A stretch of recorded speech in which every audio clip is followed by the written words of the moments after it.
You know, wouldn't it be great if every shot you threw in bowling, your swing was perfectly straight, never veering any at all? It's impossible, trust me, not possible. Every swing at some point is going to veer off. And at that point, it becomes a figure eight. Maybe small, but a figure eight nonetheless. Now, when I watch a golfer and they bend those golf balls around trees, you might say it's an errant shot. But because the tree's there, it's not errant at all. It's what they intended to do. And I do the same thing in bowling. I'm going to play figure eights in bowling as to match my intended trajectory.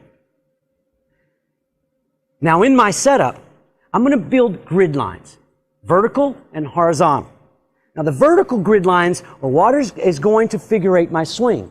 Because for every inch left of straight that I place, I'm going to get that same inch in return to the right. That's the science and the figure eight of it.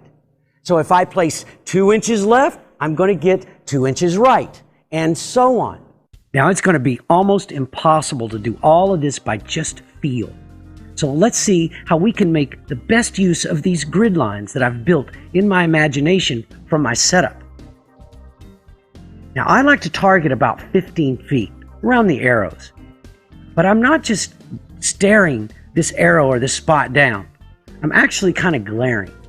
That way, I can build in my peripheral vision a spot down the lane, my break point. That's where all the magic happens. I am thinking mostly about what behavior that I want from this bowling ball down lane in this breakpoint region. So I'm going to be spotting at an area at 15 feet. That's my target line through to my peripheral vision way down the lane. Then I'm going to draw a line backwards from that breakpoint all the way back to where I was targeting, the 25th board. And this establishes my trajectory. But now I need to get my swing plane to match my intended trajectory. So I need a spot also down the lane that I can push towards in the first couple of steps of my approach. So I'm going to take a spot equal distance left of this breakpoint from my target. Now, it's important here to realize that this spot that you're going to place to is not equal to the arrows. It's not equal to that sight line. It's all the way down the lane. It's the same distance down the lane as my breakpoint. And when I draw this line and come back to what my sight line is, I get a perfect V. So if I'm trying to roll my ball over the 25th board from the right-hand gutter, and I'm going to float it all the way out to the 4th board, that's a 21 board variance. And if I add that 21 boards to the 25 board that I'm looking at, that's 46th board. That is where I would place. I placed a 46th board, which is actually in the gutter in this case, and my swing plane should go in to out on the way back and match that trajectory perfectly going forward. Now, I like to extend this trajectory backwards from my target all the way down to this foul line. That now makes a Y. This Y I see. It's so clear to me when I'm bowling.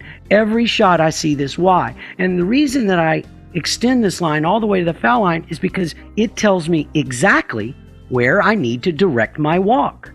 You see, I need to slide just left of this intended trajectory so that in my delivery, my swing plane matches that trajectory perfectly.